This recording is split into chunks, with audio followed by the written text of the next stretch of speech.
Interested in teaching your toddler to read? Wanting to know the reasons for them to learn and what not to do? Then watch this video. My name is Anta, and I've been teaching English with over 20 years of experience teaching reading for IELTS, SAT, and even GRE.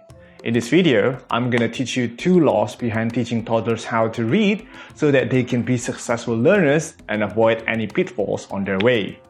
First of all, you may wonder why I'm teaching toddlers to read. It's not because I lost my job and became a YouTuber. Well, it's actually because I've seen so many students in high school who show difficulty in understanding reading well as they are not familiar with the vocabulary.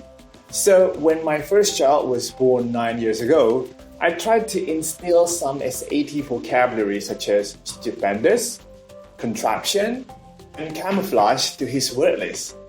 Turned out, it actually worked very well as now his vocabulary list is significantly more than that of his peers. Okay, let's back to teaching toddlers to read. I found 2 laws behind why we should teach our toddlers to read. First is the Pareto Law. This is a principle that states that for many events, roughly 80% of the effects come from 20% of the causes. This Pareto Law is a very robust rule that extends across a broad range of circumstances. It's just like 80% of the richest people in the world have more money than 20% of the rest of people, or around 2 billion. And if you say that's because of capitalism, I'm so sorry, but I think your diagnosis might be wrong. It is just a natural law that happens to everything. So instead of challenging this rule, I plan to use this one to my advantage for teaching my sons to read. The important thing to remember with this law is that 80% of the lessons you teach to your child will account for 20% of what they use. So how do we focus on the 20%? If you want to make sure they get it, then spending a good amount of time on phonemic awareness is vital. I once learned from a friend of mine about how to give the least effort for the maximum result. This friend told me that he would always try to do the least amount of work possible. So I know this might come as a shock to some people, but it's just a fact of life. And because of this, we need to make sure our teaching style takes this into account.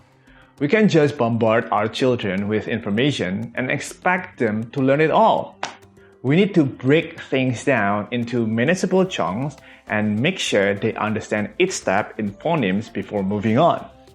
If we can focus on these steps, they will be this 20% that gives 80% of the result. The second law is the Matthew principle. To those who have everything, more will be given. From those who have nothing, everything will just be taken away. And the economists call this Matthew principle, as it is found in the book of Matthew in the Holy Bible.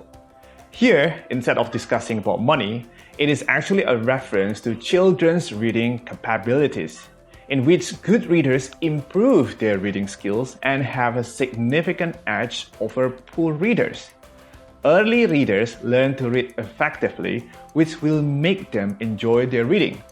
And then, they will get a lot of practice, which will in consequence develop automaticity.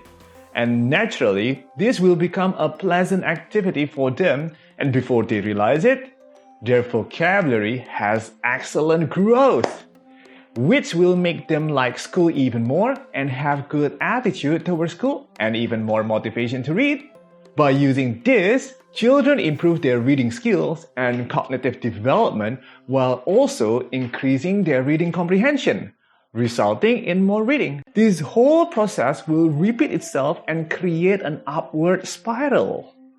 However, for poor readers, there is no enjoyment in reading. As a result, they will not get enough practice, which will not develop automaticity. In consequence, reading becomes an unpleasant activity, while watching YouTube is seen as something much more fun. But wait, isn't this YouTube video as well? Okay, anyway, back to the topic. This negative view toward reading will trigger poor vocabulary growth and poor attitude towards school, which will negatively affect their motivation to read. In other words, these children will develop a negative and unenjoyable experience. they lack exposure to print, suffer from low self-esteem, become disenchanted with reading, miss out on the cognitive benefits of reading, and continue to slide into despair and be in downward spiral. In the case of young readers, excellent readers read more and improve their reading skills, while bad readers read less and fall further behind their peers. The distinctions in reading ability can widen over time and begin to influence other areas of learning, such as vocabulary growth and comprehension. Furthermore, reading has the potential to improve other skills, such as speaking and writing, depending on how much a child reads. While competent readers improve with experience, poor readers avoid reading and miss out on numerous chances to expand their vocabulary, fluency, and comprehension. This is known as the Matthew effect, which refers to the phenomenon in which superior individuals have an impact on those who are less capable of improving themselves. Researchers have estimated that a student in the 50th percentile for reading ability who reads for 4.6 minutes each day is exposed to 282,000 words per year. And a student in the 90th percentile for reading ability who reads just 20 minutes each day will be exposed to 1.8 million words per year, based on the Nagy and Herman 1987. Comparing this to a student in the 10th percentile who avoids reading and reads for less than 1 minute each day, this shows an exposure of just only 8,000 words per year. The Matthew effect is a powerful force which can have a profound impact on the lives of individuals and groups. It is important to be aware of this phenomenon so that we can understand why some people seem to be constantly rewarded while others struggle just to get by. We should also remember that the Matthew effect is not always fair or just, and that we should do our best to help those who are less fortunate than ourselves. How about this for us?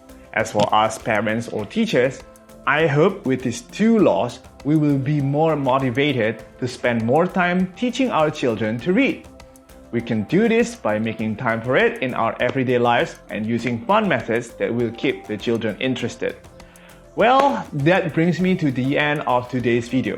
In the next Futures video, I'm going to show you about the fun activities and some methods that we can actually use to motivate our children to read even more. That's it for today. See you next time!